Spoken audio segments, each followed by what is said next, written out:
All right. Well, happy Mother's Day. My name is Libby Hempen. I work here with women's groups at Gwinnett Church, and this is my dear friend, Renee Liverpool. And we wanted to come together today because we want to celebrate moms and honor moms, but there's a specific group of moms that I really want to come alongside and honor today, and that's our moms of children of color.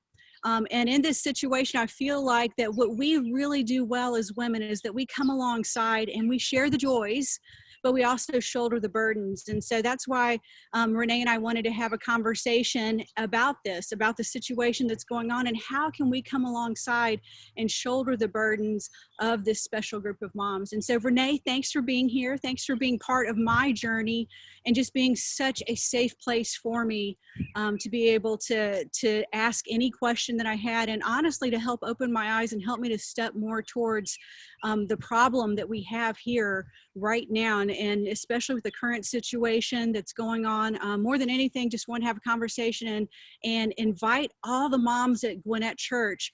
How can we step into this place? How can we come alongside, and how can we honor and celebrate moms of color? And so what does that look like to you, Renee? Well, first of all, thank you, Libby, so much for just your friendship and your advocacy through situations like this, and just always being willing to listen. And I think listening is really the first step. Yeah.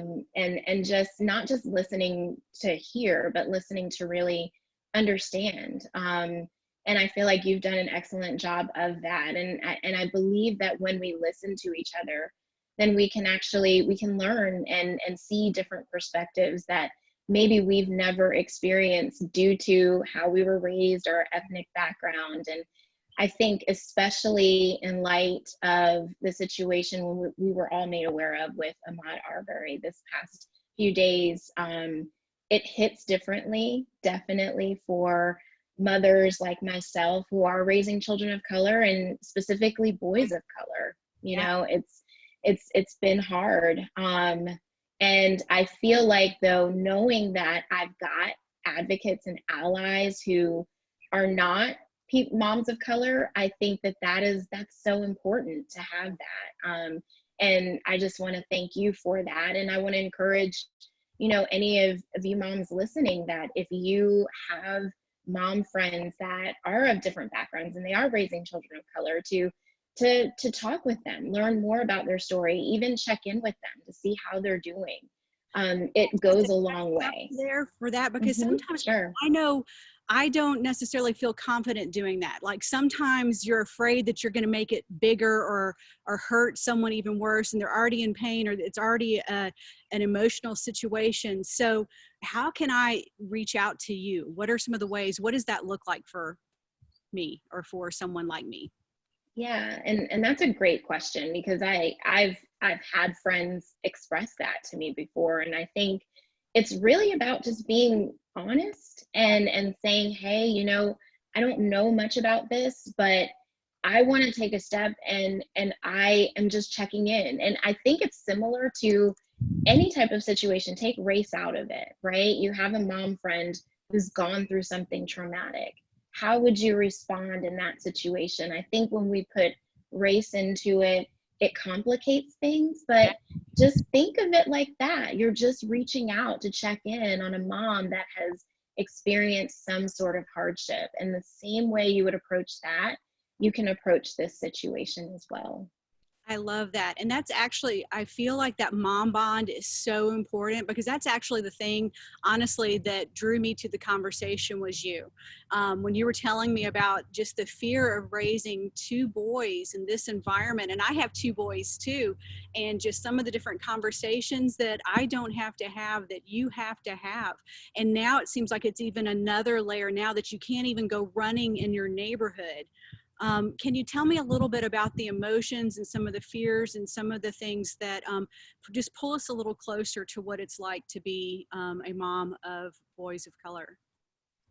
Well, first thing I'll say is this is my experience, and I can't say that this is the same for every mom raising boys of color, because we all have different stories. But I can tell you from my perspective, it's definitely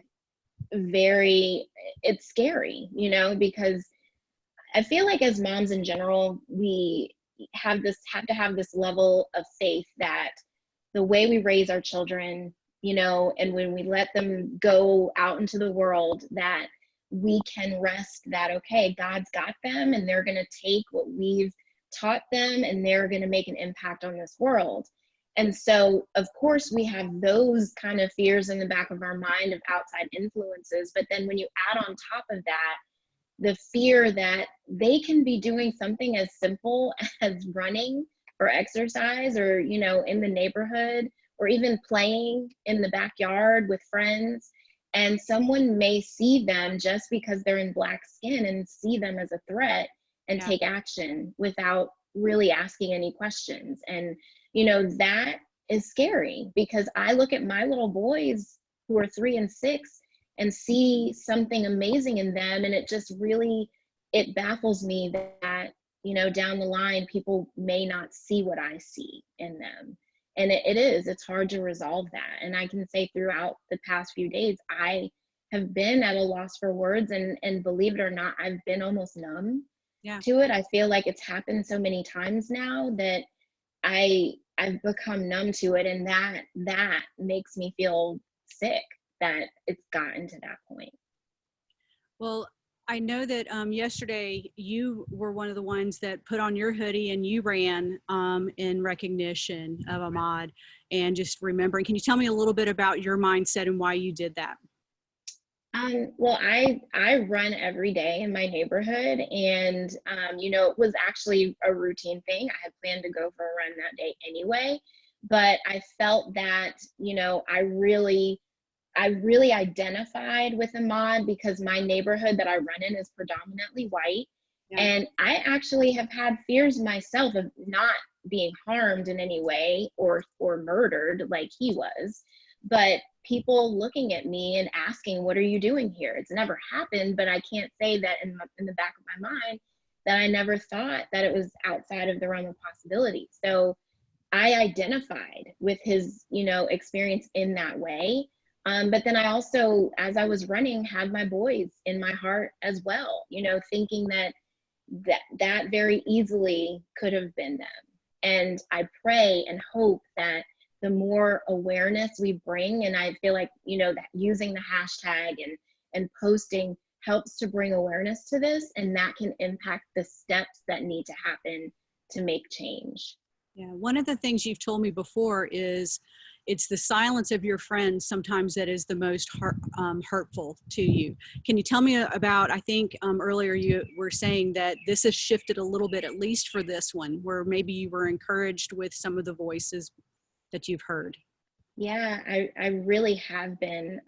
That, like I said, this is not the first time, unfortunately, that we've had incidents like this happen. And in the past, I really felt like the only people who knew what I was going through or understood were other mothers or people of color. But this time it was different. I had so many calls and text messages and, you know, people posting on social media that normally I hadn't seen them speak up on things like this. And I'm not sure what the difference was in this one, but I'm hopeful that that means that, you know, people are now being brave enough to step up and say this isn't right, and to call out what it is, you know, which is racism, and it's wrong and it should stop. And, you know, I think this time around I've seen a lot more people doing that. And I have had more conversations probably over the last 2 years with moms that don't look like me and aren't raising children of color. And I believe that awareness, after having conversations, has urged them to take a next step and to actually speak out, which is, I'm so grateful for. Yeah, well, courage is contagious. And that's one of the things I love, again, as women and as moms, that we can come together and really stand shoulder to shoulder with some of this. And so what does that look like going forward? Because, you know, we've posted on Facebook, we've done the run. What's the next step? How can we continue to come alongside and not let it be a one and done, but really come alongside and make sure that we are encouraging and really shouldering the burden? What does that look like? Well, I think the first step in all of that is getting really being known and knowing and being in relationship with people who are different. Because it's easy, not easy, but you hear a story like Ahmad's in the news, and you are filled with emotion, you're outraged, so you act. I mean, it's human nature to want to do that, but then it's 2 weeks, 3 weeks after, to die. What do we do? So I think getting into community with people that are different, whatever that looks like for you. It may be, if you've got, a child on your kid's sports team where they're different, they're of a different race, maybe giving them a call. Now we're social distancing, but maybe you could do a Zoom call or a FaceTime and have a virtual coffee just to get to know someone. Because I really believe when and you actually love someone and something happens to someone you love and know, it impacts you differently. And there really is, I want to say, there's really no question what to do when you're in relationship with someone that is in pain. Like you just know what to do. But I think that's the first step. I know there's, some of you may be thinking, well, I don't have anyone like that in my circle, and that's okay. I think even watching shows on Netflix, documentaries, or even listening to podcasts that, are dealing with, a different ethnic background or stories that are similar to this, that will help you as well, just to learn more. So once your awareness is heightened, then you can pray about what your next step is, because I don't think everyone's next step looks the same. I think it's definitely personalized to what you're wired to do and how you're, made to make change. So I think really praying through it and asking God to reveal to you, like, show me, how do I love through this situation? What does that look like for me practically? And I believe that He will answer that 100%. Absolutely, I agree. And as we wrap up, that's what I would like to challenge all of you out there, is to pray what Renee just said, is to really reach out and say, okay, God, what do I need to see? How can I come alongside the sisters in Christ that you've put around me? And what does that look like? But I hope that you will do that over the next little bit, and that this won't be something that has happened and now it's done, but this is something that we can continue on and continue to move forward. Because I do think that this is one of the burdens that we need to shoulder as women of faith. And so, Renee, thank you for being here. Thanks for being a part of this. I hope you have a wonderful Mother's Day. And please know that I'm personally praying for you, and I'm so very thankful for who you are. So I just, more than anything, just want to say thanks. Thank you, Libby. Happy Mother's Day to you too, and everyone else. Happy Mother's Day. Bye.